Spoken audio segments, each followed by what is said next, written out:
फौजी मनमौजी में खुश आमदीद। मैं हूं आपका होस्ट मेजर रजा।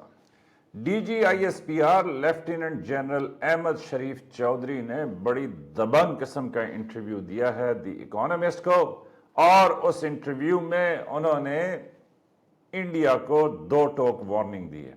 और जो वार्निंग दी है उसमें DGISPR ने या तो किसी होने वाले खड़ाक को टालने की कोशिश की है, तो या DGISPR ने वाजे कर दिया है कि अगर इंडिया ने कोई मस्ती की तो पाकिस्तान इस दफा इंडिया को वाकई सबक सिखाएगा। और उन्होंने कहा है कि जी शायद इस दफा हम इंडिया के मशरिक से शुरू करें। तो अब इंडिया के मशरिक में कौन सी ऐसी जगह हैं कि जिसकी तरफ DGISPR इशारा कर रहे थे? तो एक तो आपको यह मालूम होना चाहिए कि इंडिया के मशरिक में बांग्लादेश है, और बांग्लादेश के ऊपर एक दफा वीडियो करते हुए मैंने आपको बताया था कि अगर आप इंडिया के नक्शे को देखें तो आपको ऐसे लगेगा कि जैसे एक मुर्गी जो है ना वो दाना चुग रही है, और उसमें मैंने आपको बताया था एक मुर्गी की गर्दन है कि वो गर्दन जो है जिसको सिलीगुड़ी कॉरिडोर कहते हैं, कि अगर उसको किसी दिन पाकिस्तान, बांग्लादेश या चाइना ने दबा दिया तो इंडिया के लिए बहुत बड़ा मसला पैदा हो जाएगा, क्योंकि नॉर्थ ईस्ट इंडिया और वो जो 7 सिस्टर स्टेट्स हैं वो सारी की सारी इंडिया से कट जाएंगी। तो अब मालूम नहीं कि DGISPR ने किस तरफ इशारा किया है। यह भी हो सकता है कि उन्होंने कलकत्ता की तरफ और ये विशाखापट्टनम की तरफ इशारा किया हो कि जहां पे इंडिया के या इंडिया के कुछ नेवल और एयरफोर्स के बेसिस की तरफ इशारा किया हो, या ये भी हो सकता है कि DGISPR ने मुकम्मल धोखा दिया हो, मतलब उन्होंने मुक्का चलाना हो, मगरब से इशारा वो कर रहे हो मशरिक की तरफ।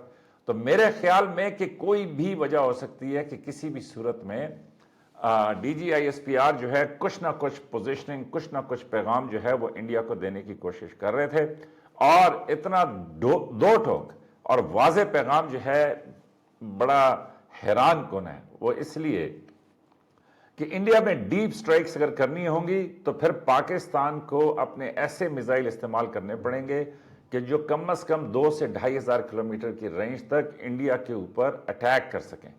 और अगर ऐसे पाकिस्तान ने मिसाइल इस्तेमाल किए तो हम मालूम नहीं कि वो शाहीन इस्तेमाल करेंगे या दोबारा से फतेह 1 फतेह 2 इस्तेमाल करेंगे या कोई अबाबिल सिस्टम इस्तेमाल करेंगे, या इससे भी ऊपर कोई नई चीज है कि जो पाकिस्तान दिखाएगा।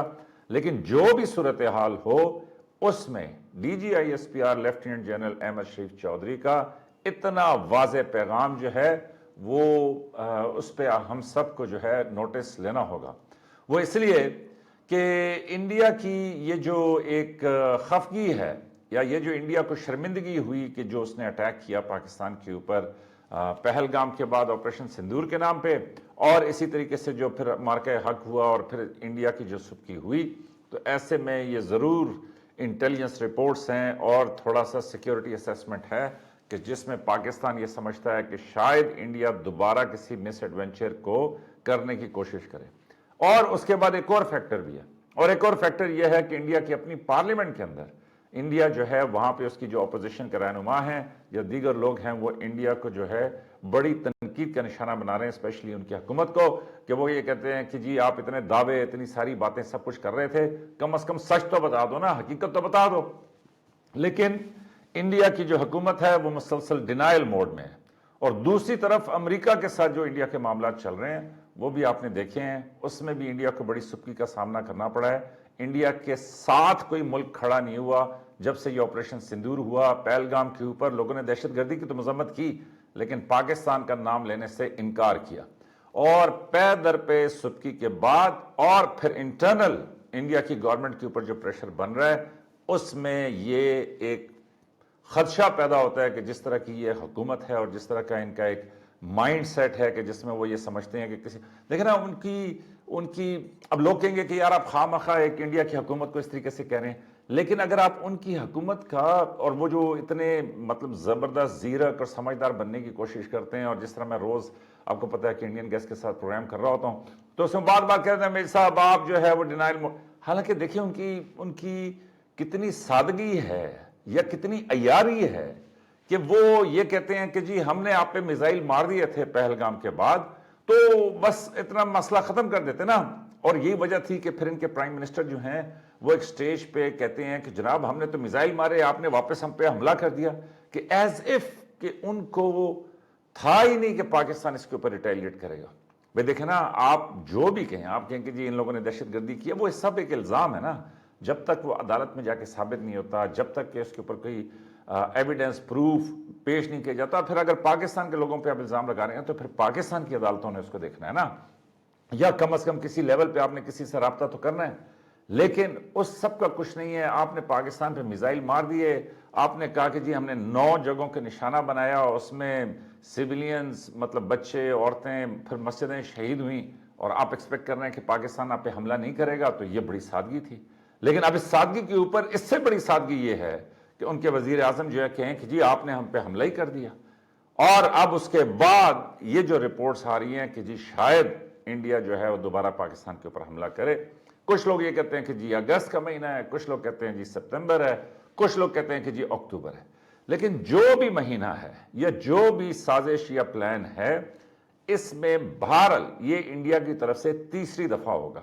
اور تیسری دفعہ یہ ہوگا کیونکہ پہلے پلوامہ میں ہوا، پھر یہ پہلگام میں ہوا، اور اب یہ تیسری دفعہ.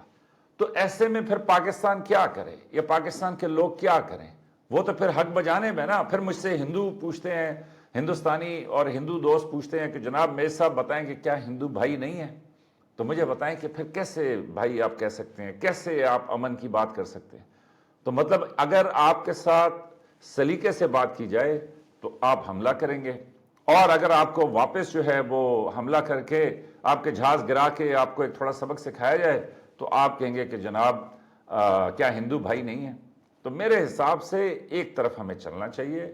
دونوں ہمسایہ ممالک ہیں. میں امن کی بات کرنے والا آدمی ہوں، لیکن اس کے باوجود میں یہ سمجھتا ہوں کہ اگر D G I S P R lieutenant general Ahmed Sharif Chaudhry نے یہ بیان دیا ہے تو یقیناً پوری کی پوری جو چین آف کمانڈ ہے اس میں ساری اس پہ بحث بات چیت ہوئی، جس کو کہتے ہیں نا نپات اللہ بیان ہے. اور نپات اللہ بیان مطلب نپات اللہ بیان نہیں ہے، بلکہ مطلب آپ یوں کہہ سکتے ہیں کہ سوچی سمجھی بات کی گئی ہے.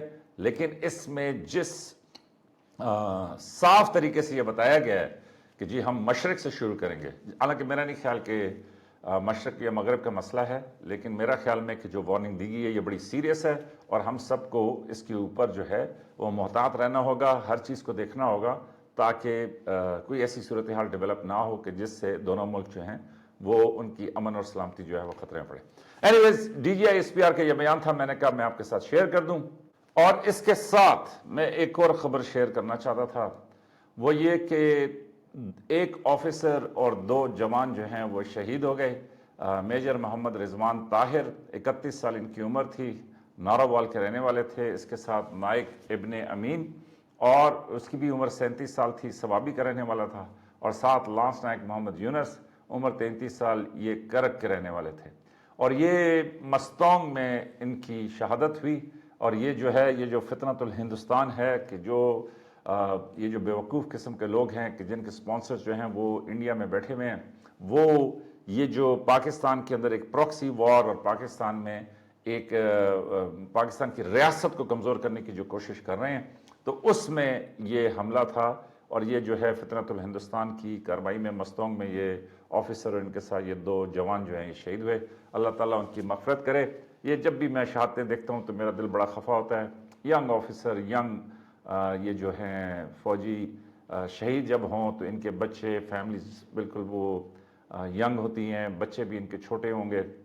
تو اللہ تعالیٰ ان کی شہادت کو قبول فرمائے، اور اس دعا کے ساتھ کہ اللہ تعالیٰ پاکستان کو اپنی حفظ و امان میں رکھے. آج کے پروگرام سے اجازت دیجیے. دیکھتے رہیے فوجی من موجی.